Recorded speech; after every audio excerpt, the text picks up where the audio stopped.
Hello everyone, welcome back to my another blog. Almost দুপুর হয়ে গেছে। আমি টিউশন সেরে একটু ব্যাংকে গিয়েছিলাম একটা কাজে।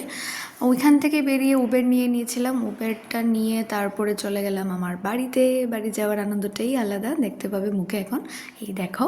তারপরে গিয়ে দেখি মা অ্যাজ ইউজুয়াল কাজকর্ম নিয়ে ব্যস্ত আছে। তারপর আমি একটু বসলাম, রেস্ট করলাম, ফ্রেশ হয়ে তারপর মা বললো একটু ঠাকুরের কাপড়গুলো নিয়ে আসতে। ঠাকুর ঘরে গিয়ে দেখি কি সুন্দর ফুল দিয়ে সাজানো। তারপরে লাঞ্চ করলাম, লাঞ্চ করে গেলাম চুলটাকে ঠিক করতে। চুলটা অনেক দিন ধরে বাজে হয়ে আছিল, তো ও বলছিল চুলটাকে প্লিজ ঠিক করো। তারপরে এসে ম্যাগি খেলাম, তারপর আবার গল্পতে ব্যস্ত হয়ে গেলাম মা বাবার সাথে।